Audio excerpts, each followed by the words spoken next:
Hello student, class 12th में आपका एक नया चैप्टर है haloalkanes and haloarenes. आज बात करते हैं हेलो एल्केन की। ठीक है, तो सबसे पहले हम ये जानते हैं कि क्या होता है। तो अकॉर्डिंग टू डेफिनेशन हम बात करते हैं तो एलिफेटिक या एरोमेटिक हाइड्रोकार्बन के हाइड्रोजन परमाणु का हेलोजन परमाणु द्वारा प्रतिस्थापित होने का जो क्रम होता है उसी को एल्किल हैलाइड या एरिल हैलाइड कहते हैं। एल्किल हैलाइड का मतलब हेलो एल्केन। तो जैसे एल्केन था, एल्केन का एक H रिमूव होके यहाँ पे हैलाइड ग्रुप आपका जुड़ गया। हैलाइड का मतलब आप समझ रहे होंगे कि हम किस ग्रुप की बात कर रहे हैं। इसको हैलोजन ग्रुप भी कहते हैं। हैलोजन ग्रुप का ही हैलाइड होता है। फ्लोरीन, क्लोरीन, ब्रोमीन जो होते हैं वो हैलाइड में होते हैं। Fluoride ion, chloride ion, bromide ion etcetera. ठीक है, तो सीधी सी बात है कि जब एल्केन से H हटा के वहाँ पे X को ऐड किया जाता है तो ये आपका कहलाता है हेलो एल्केन। ये तो आपका नॉर्मल एक तरह से आप समझ सकते हो, डिफिनीशन भी कह सकते हो, एग्जाम्पल के तौर पर भी कर सकते हो। ठीक है, क्योंकि अगर आप खुद समझिए, अगर हम मीथेन की बात करते हैं तो मीथेन का अगर एक H रिमूव होता है अगर Cl के द्वारा ही, तो जो आपका कंपाउंड बन के आएगा वो आएगा CH3Cl यानी मेथिल क्लोराइड। ठीक है, तो एल्केन के H को रिमूव करके वहाँ पर हैलाइड को जोड़ना, यही आपका है हेलो एल्केन।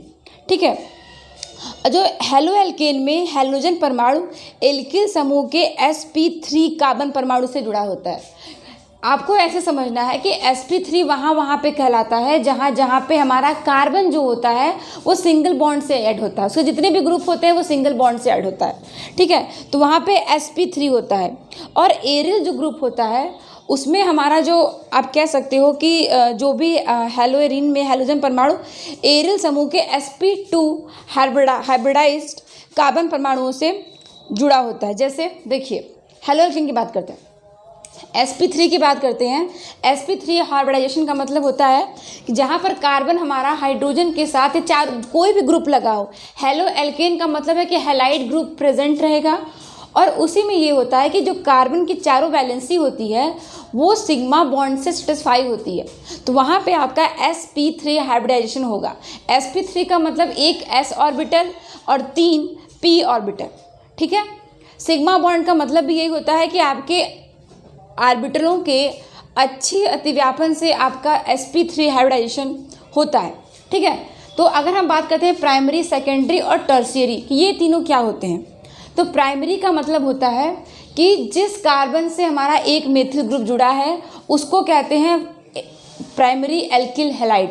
देखिए, इसी C से हमारा ये CH3 ऐड है। ठीक है, अब सेकेंडरी, इस C से 2 CH2 ग्रुप ऐड है। यहाँ पे देखिए, यहाँ पे 2 है, इस C से 2 है ना, तो इसको सेकेंडरी कहेंगे आप, इसको नहीं कहेंगे। इससे हमारा 2 CH2 ऐड है। यहाँ पे C से हमारा 3 मेथिल ग्रुप ऐड है, तो यहाँ पर tertiary alkyl halide. Halide negative part है और ये जो आपका पार्ट है प्राइमरी, समझिए कि एक C से एक एल्किल ग्रुप मेथिल ग्रुप जुड़ा है, यहाँ पे C से 2 जुड़ा है, यहाँ पे C से 3 जुड़ा है। ठीक है, तो वो आपका हो गया क्या, एल्किल हैलाइड, प्राइमरी, सेकेंडरी और टर्शियरी। अब बात करते हैं एलाइलिक की। एलाइल क्या होता है, अगर इस तरह का हमारा कंपाउंड बना तो ये कार्बन आपका एलाइल कार्बन है।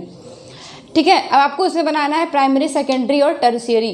तो प्राइमरी में आप क्या करोगे, यहाँ पे तो C से एक है, यहाँ पे जुड़ा हुआ है CH2 दिख रहा है आपको, C से CH2 यहाँ पे ऐड है।